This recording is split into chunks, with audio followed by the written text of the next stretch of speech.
नमस्कार, आप capital TV Uttar Pradesh देख रहे हैं। मैं हूं आपके साथ समीक्षा तिवारी। भाजपा डर गई है, ये कहना है समाजवादी पार्टी का। दरअसल यूपी में 3 विधानसभा सीटों पर यानी घोसी, फरीदपुर और दुद्धी पर होने वाले उपचुनाव को लेकर सियासी हलचल तेज हो गई है। चुनाव आयोग ने 15 मार्च को असम, केरल, पुडुचेरी, तमिलनाडु और पश्चिम बंगाल के विधानसभा चुनावों का ऐलान कर दिया है, लेकिन यूपी के इन तीनों उपचुनावों की तारीखों का जिक्र तक नहीं किया। इसके बाद से ही ये चर्चा शुरू हो गई कि आखिर इन सीटों पर चुनाव कब होंगे और क्या उपचुनाव फिलहाल टाल दिए गए हैं। एसआईआर यानी स्पेशल इंटेंसिव रिवीजन के दौरान उपचुनाव नहीं कराए जा सकते, इसीलिए माना जा रहा है कि मतदान सूची की फाइनल लिस्ट जारी होने के बाद ही चुनाव की तारीखों का ऐलान होगा, यानी 10 अप्रैल के बाद ही इन सीटों पर वोटिंग होने की संभावना है। क्या आयोग चुनाव टाल सकता है? 3 सीटों पर भाजपा और सपा के कौन कौन से चेहरे दावेदारी कर रहे हैं? भाजपा और सपा की 3 सीटों पर तैयारी क्या है? किसका पलड़ा कितना भारी है? ये सब हम आपको बताएंगे आज अपनी स्पेशल स्टोरी में। यूपी उपचुनाव पर सियासी गर्मी, डबल फ्रंट पर बीजेपी की तैयारी। यूपी की 3 विधानसभा सीटों घोसी, दुद्धी और फरीदपुर पर होने वाले उपचुनाव को लेकर सियासत धीरे धीरे गर्म होती जा रही है। आम लोगों के मन में भी ये सवाल है कि आखिर ये चुनाव कब होंगे, किसका पलड़ा कितना भारी रहेगा और कौन सी पार्टी बाजी मार सकती है। लेकिन इससे पहले ये समझना जरूरी है कि उपचुनाव के नियम क्या कहते हैं और किन हालात में चुनाव कराए जाते हैं। भारत निर्वाचन आयोग के नियमावली के मुताबिक अगर किसी विधानसभा सीट पर किसी वजह से जगह खाली हो जाती है तो उस सीट पर 6 महीने के अंदर उपचुनाव कराना जरूरी होता है। इसके पीछे मकसद ये होता है कि जनता की आवाज बिना प्रतिनिधि के ज्यादा समय तक खाली न रहे। नियमों में ये भी साफ है कि अगर विधानसभा का कार्यकाल 6 महीने से ज्यादा बचा है तभी उपचुनाव कराए जाते हैं। अगर कार्यकाल बहुत कम बचा हो तो कई बार आयोग उपचुनाव नहीं कराता। जनप्रतिनिधित्व कानून की धारा 151 भी यही कहती है कि सीट खाली होने के बाद 6 महीने के अंदर चुनाव होना चाहिए। हालांकि कुछ खास परिस्थितियों में आयोग अपने फैसले में बदलाव भी कर सकता है, जैसे ही किसी राज्य में मतदाता सूची का काम चल रहा हो या कोई बड़ा प्रशासनिक कारण हो। यही वजह है कि इस बार यूपी में उपचुनाव को लेकर थोड़ी देरी देखने को मिल रही है और लोग ये जानना चाहते हैं कि आखिर आयोग कब तारीखों का ऐलान करेगा। अब बात करते हैं राजनीतिक पार्टियों की तैयारी की। तो भले ही चुनाव की तारीख सामने नहीं आई है, लेकिन जमीन पर हलचल साफ दिख रही है। भारतीय जनता पार्टी इस समय पश्चिम बंगाल के चुनाव में भी पूरी तरह व्यस्त है।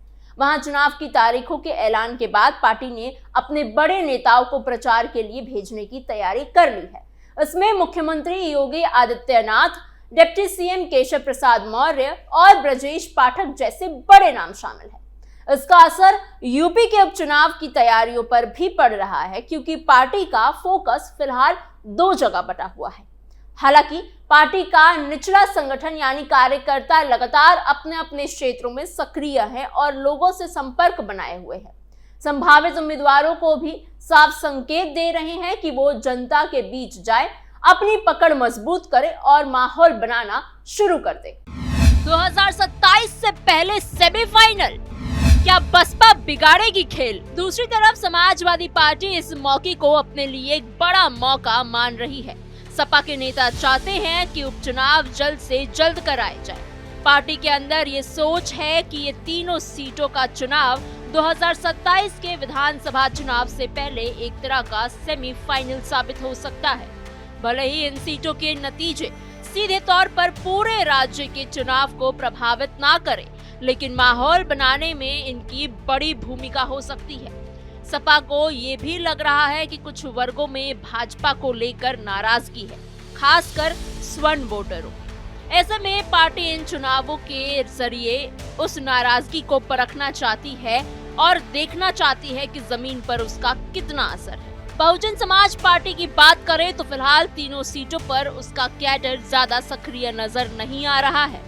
ऐसे में माना जा रहा है कि इस बार मुकाबला मुख्य रूप से भाजपा और सपा के बीच ही होगा।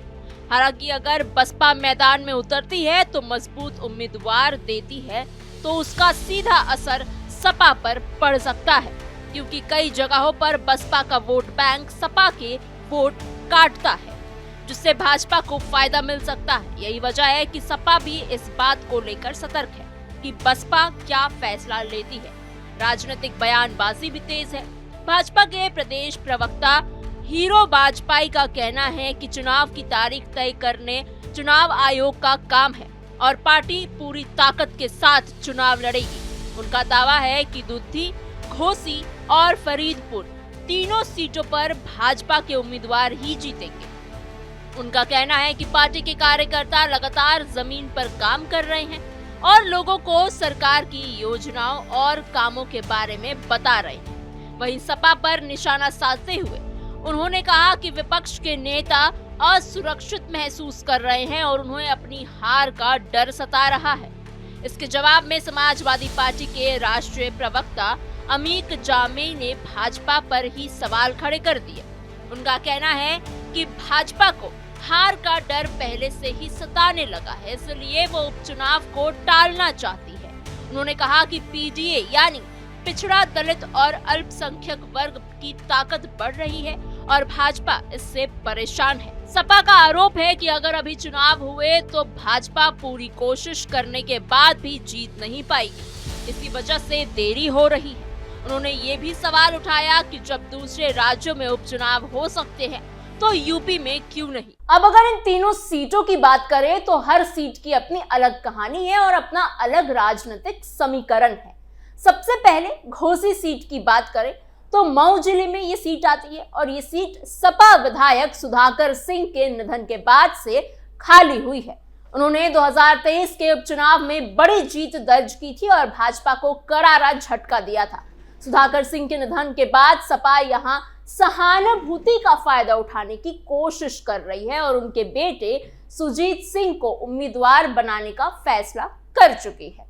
इस सीट पर मुस्लिम वोटरों की संख्या करीब 20 से 21% है, दलित वोटरों की संख्या 16 से 18% के बीच में है और यादव वोटर करीब 13% है। यहाँ मुस्लिम और स्वर्ण वोटर दोनों ही चुनाव का रुख तय करने में अहम भूमिका निभाते हैं। भाजपा ने अभी अपना उम्मीदवार घोषित नहीं किया है, लेकिन पार्टी यहाँ मजबूत टक्कर देने की कोशिश जरूर करेगी। दूसरी सीट है दुद्धी, जो सोनभद्र जिले में आती है और ये एक आरक्षित सीट है। इस सीट की कहानी भी काफी उतार चढ़ाव वाली रही। 2022 में भाजपा ने यहाँ जीत दर्ज की थी, लेकिन बाद में विधायक राम दुलार गोंड को एक मामले में सजा होने के बाद ये सीट खाली हो गई।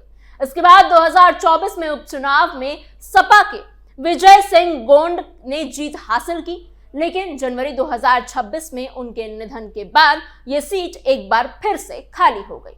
अब सपा यहां भी सहानुभूति का कार्ड खेलते हुए नजर आ रही है। उनके परिवार के किसी सदस्य को टिकट देने की तैयारी में है। वहीं भाजपा एक बार फिर श्रवण कुमार पर दाव लगाने की सोच रही है, जो पिछली बार चुनाव हार गए थे। इस सीट पर आदिवासी और दलित वोटर काफी अहम माने जाते हैं। आदिवासी वोटर करीब 30 से 35% है, दलित 22 से 25%, ओबीसी 20 से 22% और स्वर्ण वोटर 10 से 12% के बीच में है। ऐसे में यहाँ का चुनाव पूरी तरह से सामाजिक समीकरणों पे टिका हुआ है। तीसरी सीट है फरीदपुर, जो बरेली जिले की एक सुरक्षित सीट है। ये सीट भाजपा विधायक डॉक्टर श्याम बिहारी लाल के निधन के बाद खाली हुई है। उनका निधन जनवरी 2026 में कार्डियक अरेस्ट से हुआ था। अब यहां भाजपा सहानुभूति के आधार पर उनके परिवार के किसी सदस्य को टिकट देने पर विचार कर रही है। उनके बेटे ईशान ग्वाल अभी दिल्ली में यूपीएससी की तैयारी कर रहे हैं, लेकिन पार्टी उन्हें भी मैदान में उतार सकती है। इसके अलावा एबीवीपी से जुड़े जवाहरलाल और पूर्व जिला पंचायत अध्यक्ष संजय सिंह भी टिकट की दौड़ में ही है। वहीं सपा यहां अपने पुराने नेता विजयपाल सिंह को एक बार फिर से मौका दे सकती है। इस सीट पर मुकाबला काफी दिलचस्प रहने वाला है, क्योंकि दोनों ही पार्टियां यहां अपनी पूरी ताकत झोंकने के लिए तैयार है।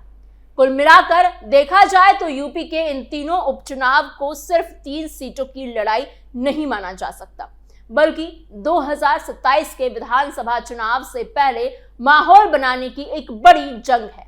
आखिरकार कौन सी पार्टी इस मौके को सही तरीके से भुना पाती है और किसके हाथ जीत लगती है, ये तो आने वाला वक्त ही बताएगा। लेकिन इतना तय है कि उपचुनाव सियासत में एक नई कहानी जरूर लिखेगा। आपकी हमारे इस खबर पे क्या राय है, हमें कमेंट बॉक्स में जरूर बताइएगा। ऐसी और खबरों के लिए बने रहिए कैपिटल टीवी उत्तर प्रदेश के साथ।